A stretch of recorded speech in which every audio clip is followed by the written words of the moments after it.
Lillahi ta'ala, have the good intentions. I ask Allah ta'ala to make this easy for myself and for you.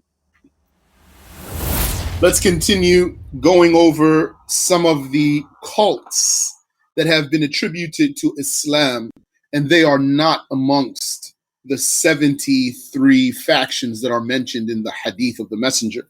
Sallallahu ta'ala alayhi wa ala alihi wa sallam.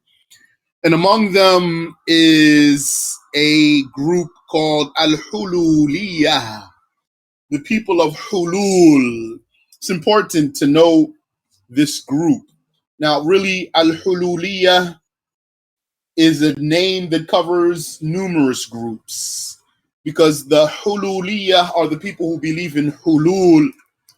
Hulul is believing that God dwells within his slaves, that he dwells in the bodies of his slaves.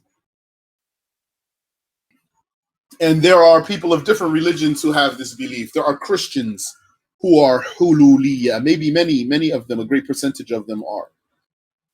So amongst the groups that claimed Islam, there are Hulooliyyah. One of the reasons why it's important to know them is because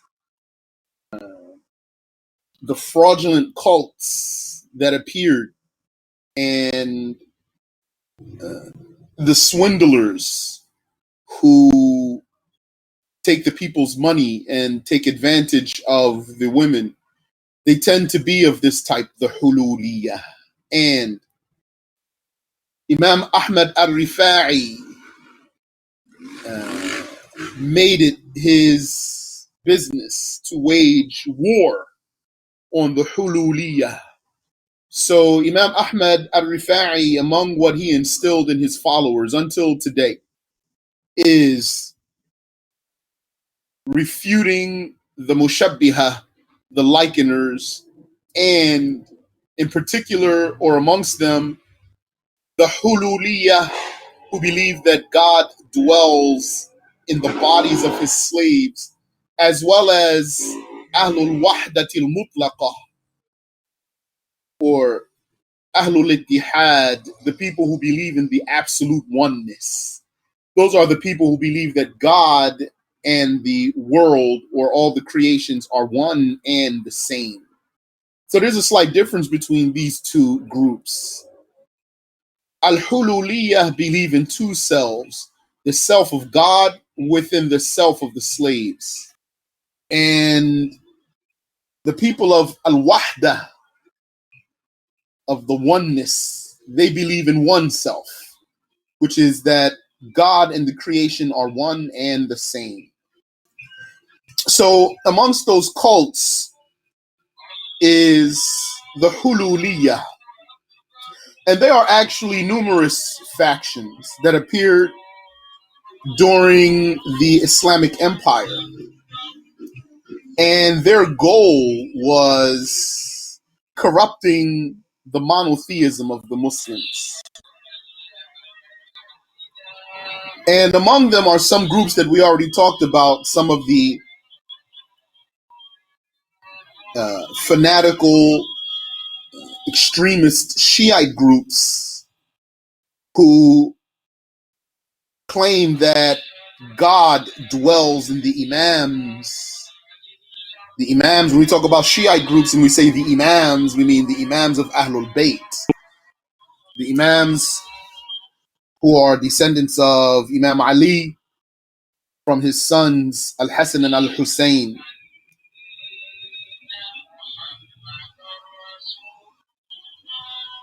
Some of them even said, some of those cults, they even said that Jibreel went to the wrong person. He was supposed to go to Ali, and he went to Muhammad by mistake.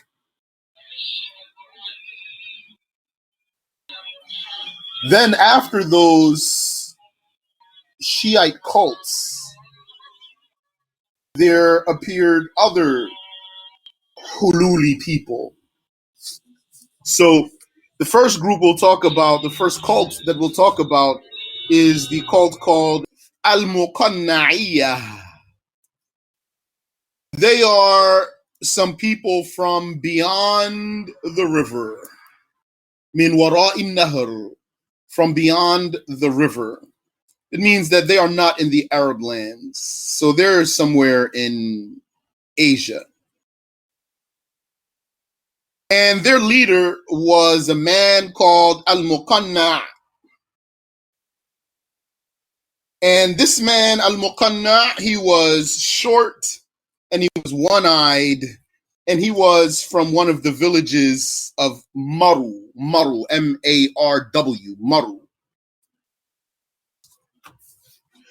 And he studied some engineering, and he also practiced some sort of enchantments, some sort of sleight of hand or trickery. Yani, the Arabic word is an-niranj. An-niranj. So they say in the dictionaries that it's not really magic.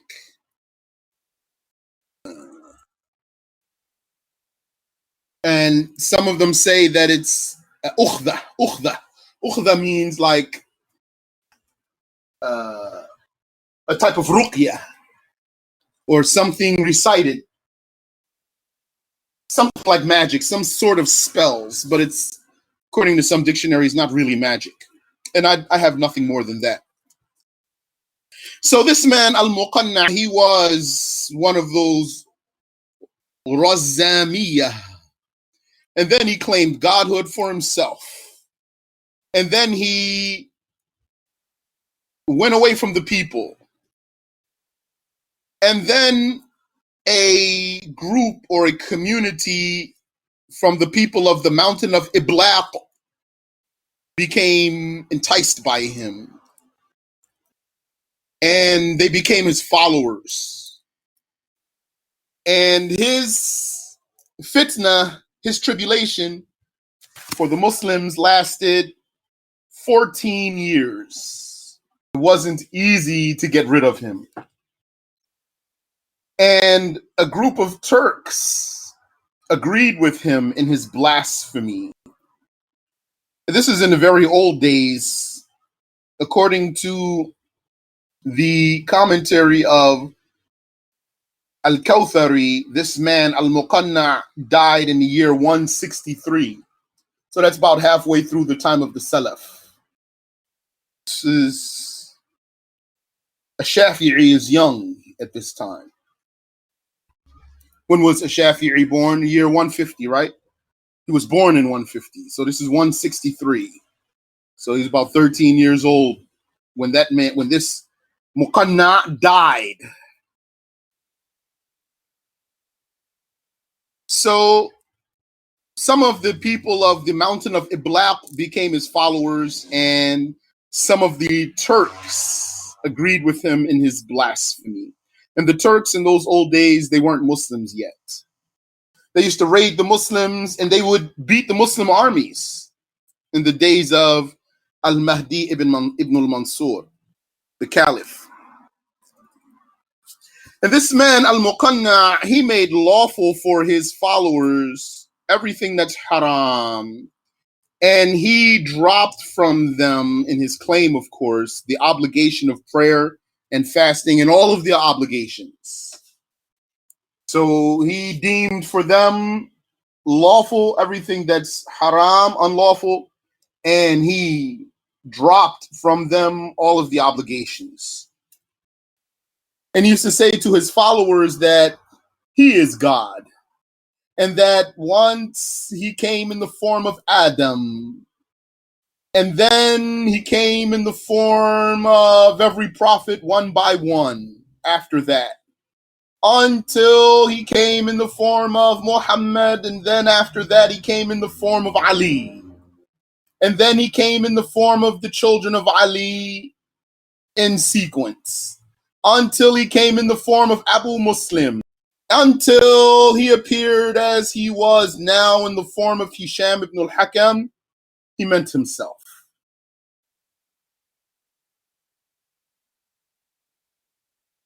And he used to say to his followers that the reason that he would come to them in these images was because his slaves were unable to bear seeing him in his true form. And that whoever saw him in his true form would burn.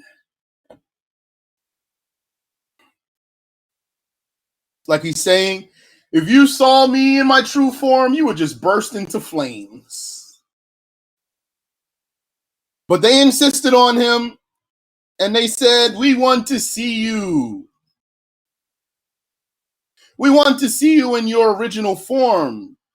So he said, this is something that the people of Moses asked for.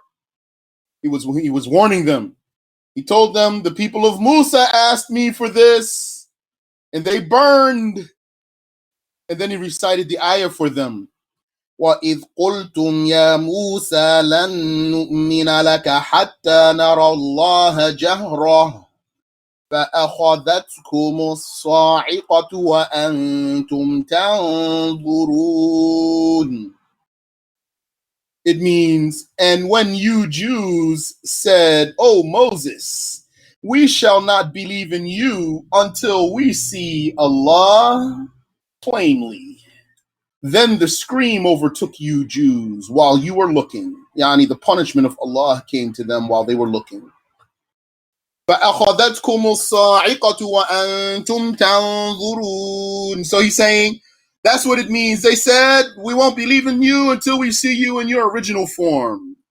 And so, according to him, he's saying, and so he took his original form, and they burst into flames while they were looking, or they burned while they were looking. You know, of course, that's not correct. فَقَالَ قَوْمٌ. So some of them said, we accept.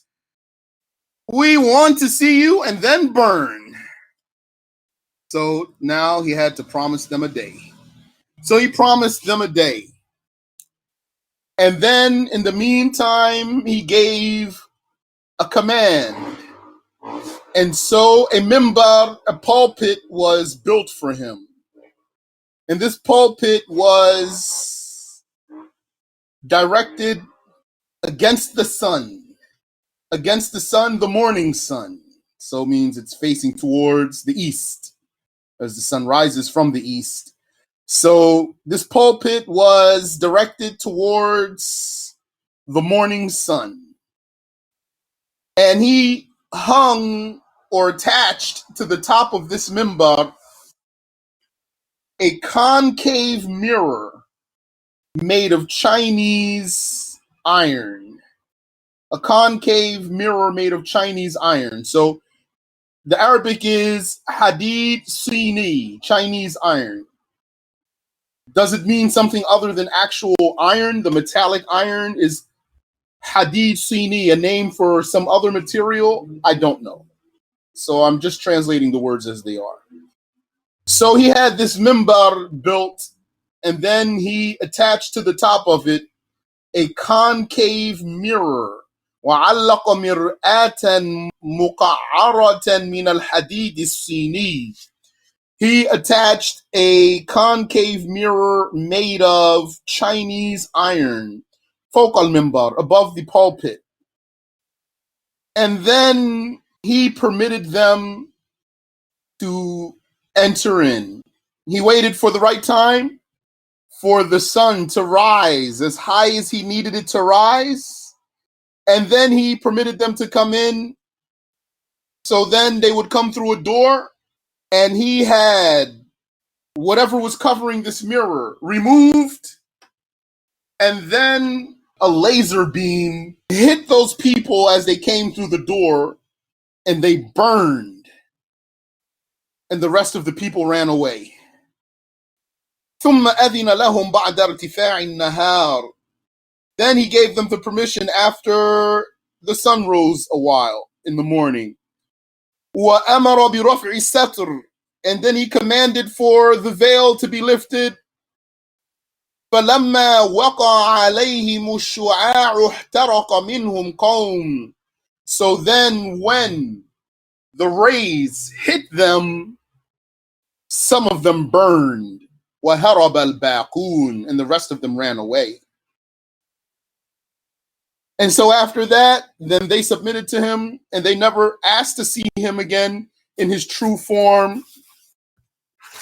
And they did whatever he told them to do. And he had a fortress. The wall of this fortress was 100 bricks thick. And I don't know how big or thick or wide one brick was. عرض جداره 100 آجرة. The width of the wall of his fortress was 100 blocks, 100 bricks.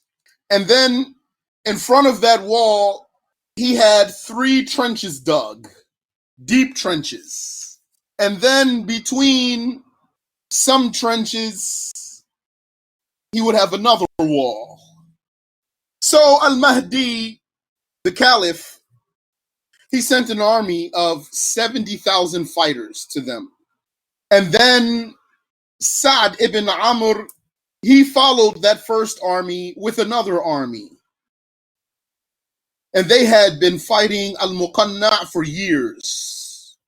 So this time, they had ladders, wooden and metallic ladders brought so that they can get across those trenches.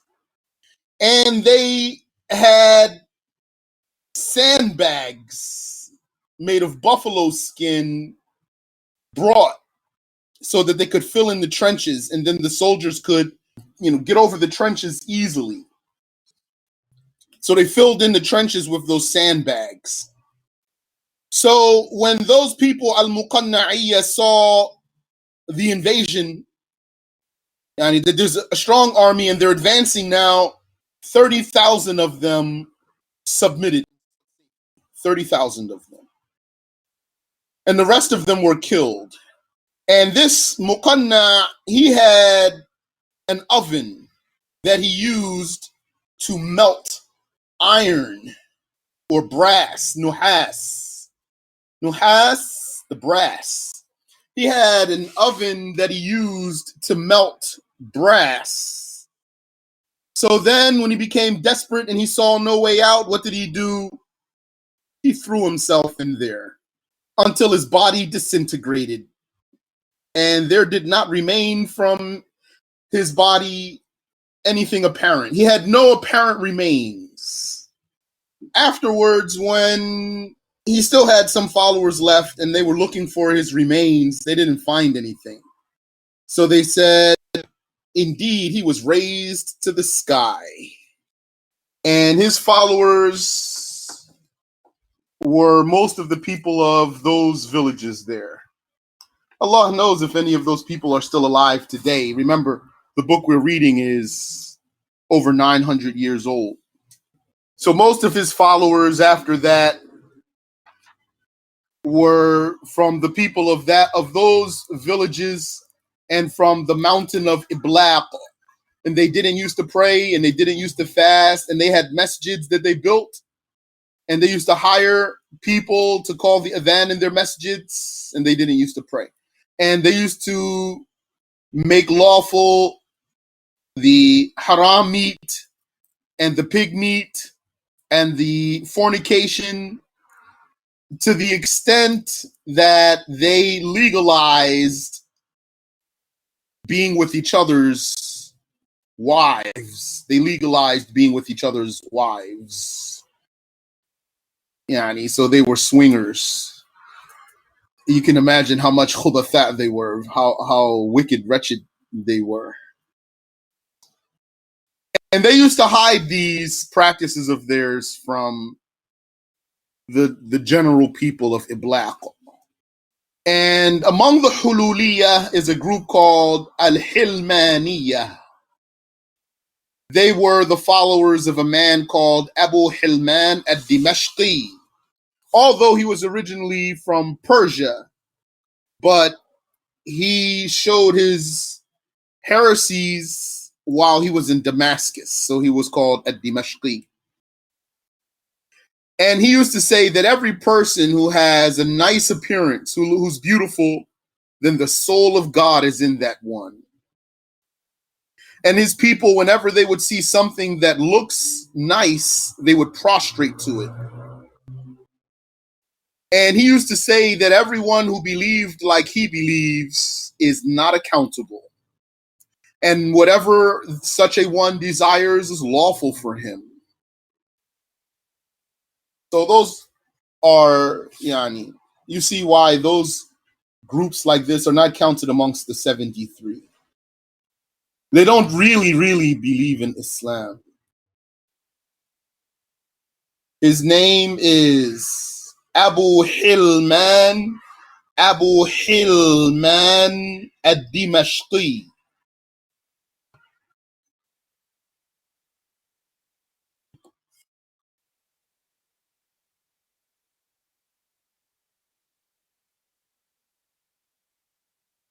And among the Hulooliyyah is a group called, very famous group called Al-Hallaj. They are people who are attributed to a man called Abu al-Mughith al-Hussein ibn Mansur al-Hallaj. He was from Persia, from a town or an area called Bayda. And in the beginning of his affair, he used to talk like the Sufis, but he used to practice something called shatah. Shatah. S-H-A-T underline H underline shatah. Sheen ta ha. Which is to talk in a way you say has two meanings: a dispraised meaning and a praised meaning. Yani, you might hear such talk and you say, A'udhu billah, what are you saying? And he'll say, worry not. It means this. And then he would explain it in a way that's not bad. But our Shaykh doesn't approve of shatah, and other Imams also, they don't approve of that. And rather, they say, talk clearly, speak clearly. I once met a person who claimed to had gone, like, went away on a retreat to a zawiyah. That's some of the talk of people who say they practice Sufism. The zawiyah means corner, a corner. So, and I'm not very knowledgeable about all of this, but this is what I know. So some people, they say they want to go to the zawiyah of so-and-so, some sheikh who's supposed to be a Sufi imam, a Sufi sheikh, who can help them achieve better status and cleaner heart and things like that. So I knew a guy who claimed to had gone on a retreat to a zawiyah. After that, I saw him and he said something that it was kufr. I told him, that's kufr. He said, no. That means like this. And then he explained it, even though I didn't accept his explanation. That was many years ago, and that's before I even knew what shatah was. So I didn't even know that that was a thing. I thought he was just crazy, which he was. So this man, Al-Hallaj, in the beginning of his affair, he used to talk like the Sufis, and he used to talk with shatah. And he used to claim to have every type of knowledge. And the people of Al-Iraq, they were seduced by him. And also the people of Taliqan and Khurasan. And the scholars differed about this man, Al-Hallaj. Was he a kafir or he wasn't a kafir? They differed about him. This is in the book we're reading here, and that's what even our Shaykh said. Some scholars, they did not make takfir on Al-Hallaj. The scholars differed about him. The theologians, the mutakallimun, and the fuqaha, the scholars of rules, the jurists, if you want, and the Sufis, they differed about this man. So So the theologians, the mutakallimun, most of them said that he's a hululi, meaning he's a kafir, and that he was a trickster, and that he used to practice evil things, evil practices, sleight of hand and magic, and what is in that realm of things. And that was the position of Judge Abu Bakr al-Baqillani, rahimahullah ta'ala. And Judge Abu Bakr al-Baqillani, he cited in a book of his many tricks done by Al-Hallaj. Some people, they accepted Al-Hallaj. They're called the Salimiyah. They're called the Salimiyah. They have some beliefs of likening Allah Ta'ala to the creations. And they used to talk with contradictory heresies. But anyway, these ones, the Salimiyah, they accepted Al-Hallaj. And they said he is a precise Sufi. And he has talk that's very delicate about the realities of the Sufis. Very mystical, deep stuff. And also the jurists, they differed about this man. Abu Abbas ibn Surayj was asked about him when there was talk about executing this man. And he did not take a position. He was neutral about him. And some of them said that he is a kafir who can be executed. And the Sufis, they differed about him. Some of them did not accept him. Amr ibn Uthman al-Makki and Abu Ya'qub al-Aqta', they rejected him. And they rejected what he said one day to Al-Junayd al-Baghdadi. He said to Al-Junayd al-Baghdadi, Ana al-Haqq. It means I am God. Ana al-Haqq. Al-Haqq is one of the names of Allah. فَقَالَ لَهُ الْجُنَيْد. So Al-Junayd said to him, أَنْتَ بِالْحَقِّ. And it means you shall be hung upon a pole. And then Al-Junayd's premonition came true. Yani his premonition came true because he wound up getting killed. Al-Hallaj wound up getting killed. And some of the Sufis, they accepted Al-Hallaj. Abu al-Abbas ibn Ata accepted him, with Abu Abdullah ibn Khafif, and Abu al-Qasim al-Nasr Abadi, and others. They said Allah Tabaraka wa Ta'ala gave Al-Hallaj karamas. He had karamas. He was a wali. But he should have kept those hidden so that they would not be used against him, taken the wrong way. They say the evidence that he was really a believer, a monotheist, is that when he was getting his hands and feet amputated, he was saying, Hasbi al-Wahid, Ufrid al-Wahid, or something like that. He was saying while getting his hands and feet amputated because he was being executed. According to them, he was saying, the one is enough for me. I single out the one. I do not make partners with him, or something that means like that. And it was reported about him that once he was asked about his religion, and he said, my religion is 3 letters that don't have any dots and 2 more letters that have dots. And then he was quiet. Some interpreted that. They said he meant Tawheed, because 3 letters that don't have dots, Waw, Ha, Dal, from the word Wahid. And 2 letters that have dots, Ta and Ya. So Tawheed. But those who said that he's a kafir, they said that because of what was cited about him. that he used to say, everyone who accustomed himself to the obedience and was patient with abandoning the pleasure, and he became pure until no more humanity was left in him, then once he reaches that level, then the soul of God dwells within him, just like it dwelled within Jesus.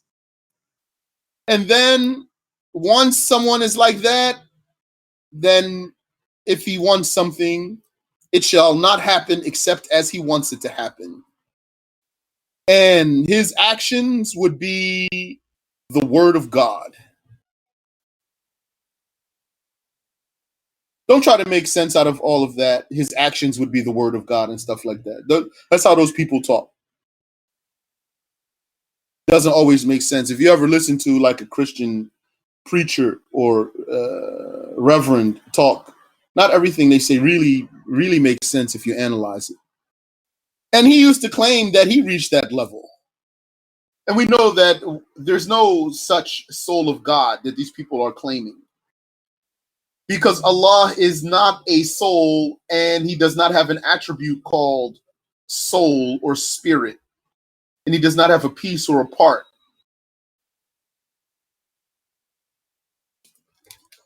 But there is in the Quran the mentioning of souls who are owned by Allah. That's the meaning of mir ruhi, from the soul of mine. Allah's soul that he owns. And mir ruhina, from the soul of ours, meaning Allah's possession, which is that soul. Those verses refer to the souls of Adam and Jesus. Those are not attributes of Allah Ta'ala.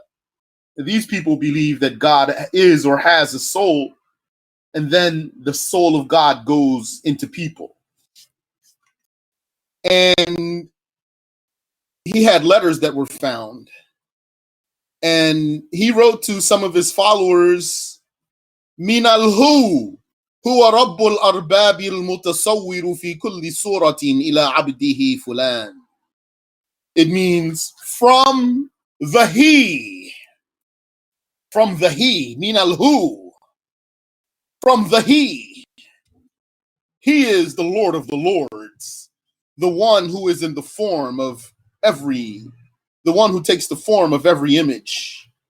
From that one to his slave so-and-so, who's one of his followers. And then his followers would write back to him, yeah, that, oh self of the self. وَمُنْتَهَا غَايَةِ اللَّذَّاتِ, and oh you extent of the limits of pleasure. نَشْهَدُ أَنَّكَ تَتَصَوَّرُ فِي مَا شِئْتَ مِنَ الصُّوَرِ. We bear witness that you take any forms that you wish.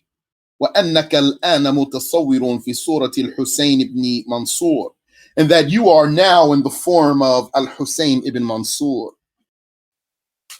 etc. They said stuff like that.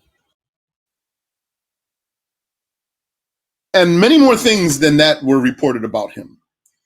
If I had used my time differently today, I would have pulled out probably more stuff than I can even mention in one lesson anyway. And it was said that he seduced a group of the people who were close to Al-Muqtadir. So Al-Muqtadir then became afraid of this man, Al-Hallaj.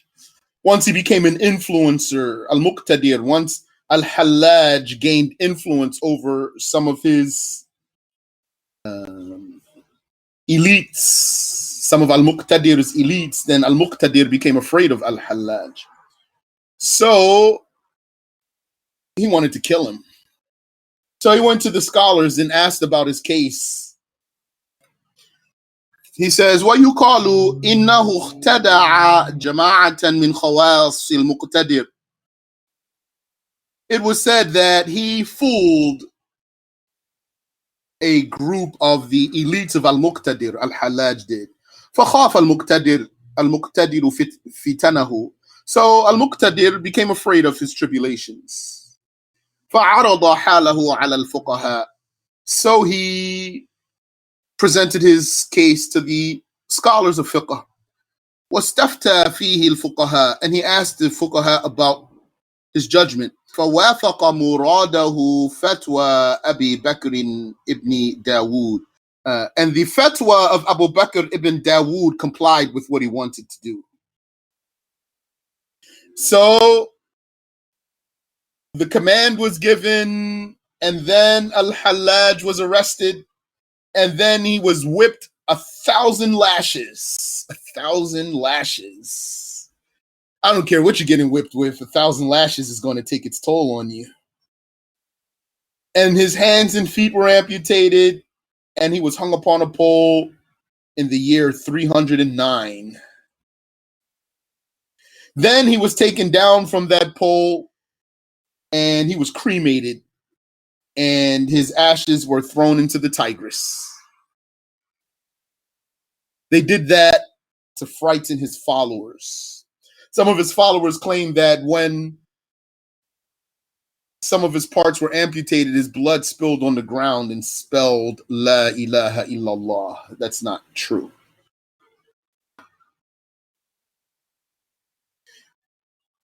And he had followers after that who were still amongst the people of Taliqan, and they said he didn't die, he's still alive. The author here says, Wallahu a'lamu bihaqiqatil amr. Allah knows best about the reality of the matter. As far as our Shaykh is concerned, though, Shaykh Abdullah, he's amongst the party who says that Al-Hallaj was a kafir, and that he was a swindler. Wallahu subhanahu wa ta'ala a'lam. Do you have any question I can answer for you? Sheikh, I do have a question. Yeah, go ahead. I want to know why them other scholars never said that he was a kafir. It wasn't confirmed for them. I didn't hear details about why they would not call him a kafir. Was it due to weakness in their understanding of rules of kufr and aqidah? Was it due to just that it wasn't confirmed for them? Sometimes it might be a case something's not confirmed for you, especially if you don't look for it. Like it might be said to you, so and so is not good, and then you just don't even want to look and find out and know that it's true. You're not obligated to. If you heard bad about someone, you're not obligated to check and see if he's really bad. But I didn't hear specifically why. I just know that they did differ about him. That's famous that they differed about Al-Hallaj. Like Al-Jilani, yeah, that's true. Al-Jilani didn't call him a kafir. And Al-Jilani is not someone small. And he's not someone who doesn't know the rules of blasphemy and the Aqidah. He said, speaking about cults, how should one respond to people calling us a cult while they admit we're Sunnis? Well, what comes to my mind if someone were to say AICP is a cult, I might say, why? So what would he say? What do you think he'd say? He'd say, you only trust yourselves. That's not true. I'd say that's not true. So what do you think he'd say? He'd say you put too much emphasis on Sheikh Abdullah. So how does that make you a cult just because you stuck to your sheikh? I might say that. Why would sticking to your sheikh make you a cult? What do you think they'd say? You said because you are not considering others and you are coming from a position of believing the sheikh has all the answers. Okay. That's not true, though. I'd say that's not true. So what do you think he'd say? I think someone might say, come on, bro. You saying that's not true? You know that's true. I'd say, no, I don't know that's true. He said, they'd say, how is it not true when all the knowledge you are sourcing is from the sheikh? Because I'd say, because the scholars said that the student of knowledge should learn from a sheikh. Then when he exhausts the knowledge of that sheikh, he goes to the next sheikh. And then when he exhausts the knowledge of that sheikh, he goes to the next sheikh until he exhausts the knowledge of the sheikhs of his town. Then he goes to the next town until he exhausts the knowledge of the sheikhs of that town. Then he goes to the next town. He says, so especially within AICP has no other main sheikhs. But okay, did you exhaust the knowledge of the sheikh? Yeah, of course he didn't. So, okay. So then you have a problem with something that's correct. So then who's right? Who has the problem then? Some people found themselves with a scholar and they liked him. They liked his knowledge. So they learned from him. And they didn't exhaust his knowledge. So they didn't move on from him. But that's what the scholar said to do. So that's in the books of Mustalah. That's in Hadith terminology. They said that. You said they might also bring up the Chechnya thing and say you weren't there and say you're separate from the rest of Muslims. And they look at you weird. I don't know what Chechnya thing. I wasn't there. That's for sure. I never went to Chechnya. I have no idea what that person's talking about. So how does that make me in a cult? He said, but AICP has a methodology of going against other sheikhs on matters and going against the grain. Did they go against them in what's right or what's wrong? Did they go against those other sheikhs in what's right or in what's wrong? He said, how would I know if I did not study with other sheikhs? Because you know the issue. If you don't know, then why are you even bringing it up? That's what I say to. What do you mean? Why you have a problem if you don't know that it's right or wrong? Then why do you have a problem with people who have a problem with it? You don't know if it's wrong anyway. So you have a problem with people who go against sheikhs. And when you're asked, did they go against them in what's right or what's wrong? You said, I don't know. That's stupid. What do you think he'll say to that? He said, so how is it valid just to follow this sheikh? I just told you, the scholar said, if you have a scholar, you learn from him until you exhaust his knowledge. And then you move on to the next one until you exhaust the knowledge of all the scholars of your town. Then you move to the next town. And they said, until you exhaust all the knowledge of your country, then you move to the next country. You said, how is it stupid if I'm not certain? Because you're objecting to something without knowledge. Why are you objecting? You said they go against sheikhs. I said in what's right or what's wrong. You said, I don't know. So how is that smart? You should have just been quiet. You didn't know. He said, but why should I conform to it also without knowledge? Conform to what? The matters that go against the grain. We'll find out first and then talk. If you don't know, why are you talking? That's what I'd say. If you don't know and you're not certain, why are you even talking? You're the one then that has a problem according to your own knowledge. Don't you know you're not supposed to talk without knowledge? Right now you're talking without knowledge. You're mad at some people who went against the grain. When you were asked, did they go against the grain and what's right or what's wrong? And you said, I don't know what's right and what's wrong. Then that means you don't know that they're wrong. You don't know that they're wrong. So if he wants to be stubborn, he'll say, I don't know that they're right either. Okay, go learn first and then come back. Come back to me when you know. We'll continue the conversation. Say it will take me a decade. Then shut your mouth for a decade. Okay, shut up then. Just shut up if you don't know. If you're not going to know for 10 years, then shut up until you know and then come back. Okay, so if it stopped there too, I'll say, okay, so you never even proved that those people are a cult. You should repent to Allah Ta'ala for slandering Muslims. And at the end of the conversation, you didn't even know why you were slandering them.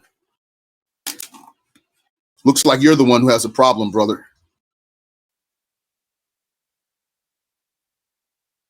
If someone says, you only follow Sheikh Abdullah, that's very easy, that's not hard. You say,